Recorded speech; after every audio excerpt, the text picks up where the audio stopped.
Let me tell you a story. It's my first year as a new high school science teacher, and I'm so eager. I'm so excited. I'm pouring myself into my lesson plans. But I'm slowly coming to this horrifying realization that my students just might not be learning anything. This happens one day. I just assigned my class to read this textbook chapter about my favorite subject in all of biology, viruses and how they attack. And so I'm so excited to discuss this with them, and I come in and I say, can somebody please explain the main ideas and why this is so cool? There's silence. Finally, my favorite student, she looks me straight in the eye and she says, the reading sucked. And then she clarifies. She says, you know what? I don't mean that it sucks. I mean that I didn't understand a word of it. It's boring. Who cares? And it sucks. These sympathetic smiles spread all throughout the room, though. And I realized that all of my other students are in the same boat. That maybe they took notes or they memorized definitions from the textbook, but not one of them really understood the main ideas. Not one of them can tell me why this stuff is so cool, why it's so important. I'm totally clueless. I have no idea what to do next. So the only thing I can think of is say, listen, let me tell you a story. The main characters in the story are bacteria and viruses. These guys are blown up a couple million times.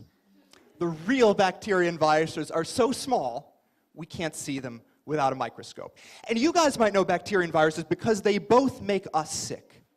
But what a lot of people don't know is that viruses can also make bacteria sick. Now, the story that I start telling my kids, it starts out like a horror story. Once upon a time, there's this happy little bacterium. Don't get too attached to him. Maybe he's floating around in your stomach or in some spoiled food somewhere. And all of a sudden, he starts to not feel so good. Maybe he ate something bad for lunch. And then things get really horrible as his skin rips apart and he sees a virus coming out from his insides. And then it gets horrible when he bursts open and an army of viruses floods out from his insides.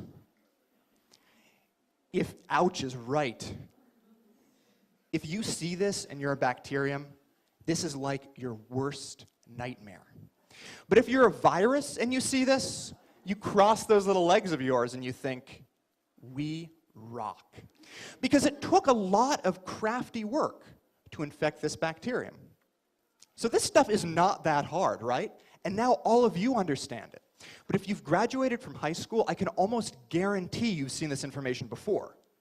But I bet it was presented in a way that it didn't exactly stick in your mind. So when my students were first learning this, why did they hate it so much?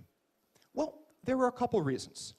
First of all, I can guarantee you that their textbooks didn't have horror stories. You know, in the communication of science, there is this obsession with seriousness. It kills me. I'm not kidding. I used to work for an educational publisher, and as a writer, I was always told never to use stories or fun, engaging language, because then my work might not be viewed as serious and scientific. Right? I mean, because God forbid somebody have fun when they're learning science. So we have this field of science that's all about slime and color changes. Check this out.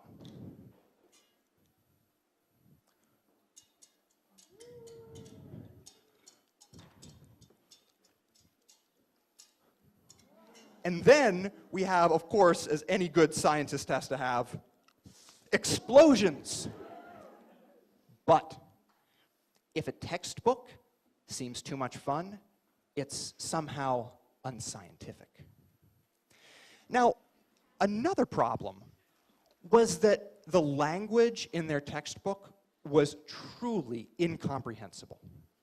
If we want to summarize that story that I told you earlier, we could start by saying something like these viruses make copies of themselves by slipping their DNA into a bacterium. The way this showed up in the textbook, it looked like this. Bacteriophage replication is initiated through the introduction of viral nucleic acid into a bacterium. That's great. Perfect for 13-year-olds. But here's the thing. There are plenty of people in science education who would look at this and say there's no way that we could ever give that to students because it contains some language that isn't completely accurate. For example, I told you that viruses have DNA. Well, a very tiny fraction of them don't. They have something called RNA instead. So a professional science writer would circle that and say that has to go. We have to change it to something much more technical. And after a team of professional science editors went over this really simple explanation, they'd find fault with almost every word I've used. And they'd have to change anything that wasn't serious enough, and they'd have to change everything that wasn't 100% perfect. Then it would be accurate, but it would be completely impossible to understand. This is horrifying. You know, I keep talking about this idea of telling a story. And it's like science communication has taken on this idea of what I call the tyranny of precision, where you can't just tell a story. It's like science has become that horrible storyteller that we all know, who gives us all the details nobody cares about, where you're like, oh, I met my friend for lunch the other day, and she was wearing these ugly jeans. I mean, they weren't really jeans. They were more kind of like leggings, but like, I guess they're actually kind of more like jeggings, like, but I think, and you're just like, oh my God, what is the point? Or even worse, science education is becoming like that guy who always says, actually. Right? You want to be like, oh, dude, we had to get up in the middle of the night and drive 100 miles in total darkness. And that guy's like, actually, it was 87.3 miles. And you're like, actually, shut up. I'm just trying to tell a story. Because good storytelling is all about emotional connection. We have to convince our audience that what we're talking about matters. But just as important is knowing which details we should leave out so that the main point still comes across. I'm reminded of what the architect Mies van der Rohe said, and I paraphrase, when he said that sometimes you have to lie in order to tell the truth. I think this sentiment is particularly relevant to science education. Now, finally, I'm often so disappointed when people think that I'm advocating a dumbing down of science. That's not true at all. I'm currently a PhD student at MIT, and I absolutely understand the importance of detailed, specific scientific communication between experts, but not when we're trying to teach 13-year-olds. If a young learner thinks that all viruses have DNA, that's not going to ruin their chances of success in science. But if a young learner can't understand anything in science and learns to hate it because it all sounds like this, that will ruin their chances of success. This needs to stop. And I wish that the change could come from the institutions at the top that are perpetuating these problems. And I beg them, I beseech them, to just stop it. But I think that's unlikely. So we are so lucky that we have resources like the internet, where we can circumvent these institutions from the bottom up. There's a growing number of online resources that are dedicated to just explaining science in simple, understandable ways.